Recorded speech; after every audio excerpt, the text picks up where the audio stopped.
É importante isso que você falou agora, Sandra. Eu fiquei pensando aqui, né? Quando ele vem para a organização.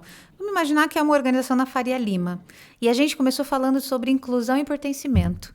Como que é essa integração do profissional, desse profissional que está vindo da favela para uma empresa dessa?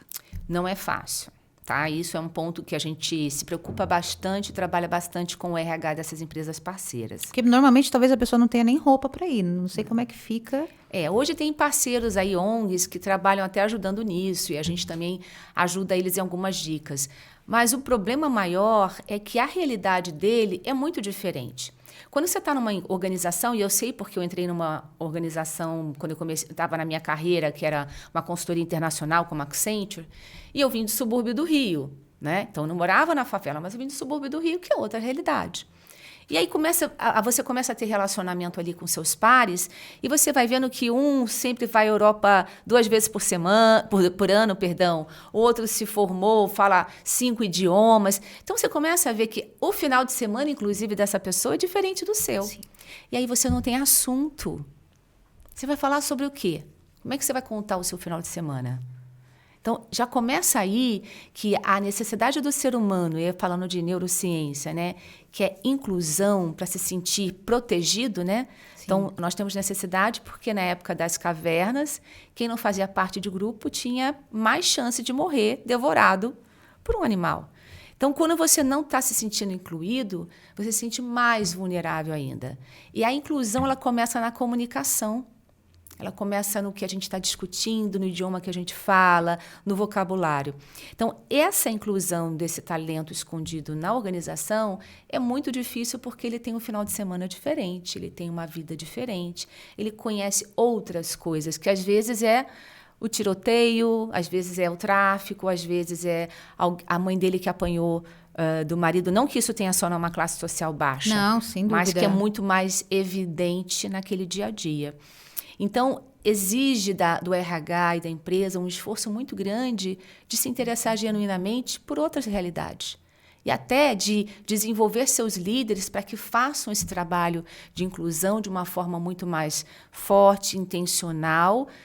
Por quê? Porque esse profissional tem que dar certo. E, às vezes, ele não dá certo, não porque ele não tem competência, mas é porque ele ainda não se sente pertencendo àquela realidade.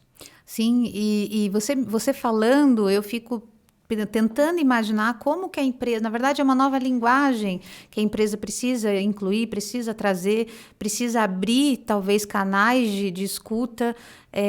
O que mais você sugere de forma prática para que a empresa faça para a gente até atrair, né? Você está falando da sua startup, mas para a gente atrair a diversidade, as pessoas diferentes que pensam diferente, a gente também vai ter que pensar diferente e agir diferente na empresa. Como fazer isso, talvez, de algumas formas práticas? Tem um processo que é inerente, que é treinar esses executivos, sensibilizá-los, porque quando a gente está aqui falando, eu e você, a gente se conheceu hoje. Você não sabe a minha história, eu não sei a sua história. Eu posso tocar em temas, às vezes, que para você são tabus, ou que você, na tua cultura da sua família, não são bem recebidos. Então, você ter um desenvolvimento quanto líder, para ter mais empatia, ou para respeitar mais a Vivi como pessoa e se interessar por ela, né, pela história dela, já ajuda na receptividade e acolhimento desses profissionais.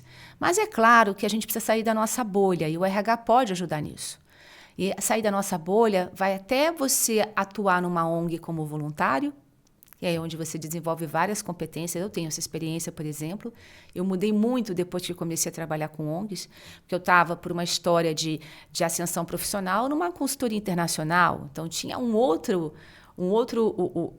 tipo de relacionamento, digamos assim. E aí, quando você começa a visitar a comunidade, começa a entender a realidade, a conhecer outras pessoas, você começa a perceber que o mundo é muito mais do que aquela história da empresa. Então, treinar as pessoas, levá-las para um evento de voluntariado, realmente trazer esse novo talento, também com o programa Cuidado de Inclusão, com mentorias, inclusive, dentro da empresa, ou seja, alguém dentro da empresa é responsável pela Sandra.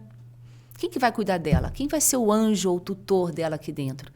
E isso é uma ação que é uma ação simples, sem dinheiro, né? Não Não custa tem dinheiro, custo. mas que ajuda tanto a Sandra quanto o chefe dela, o tutor dela, a se desenvolverem e se conectarem. E isso ajuda, inclusive, a aumentar a performance organizacional.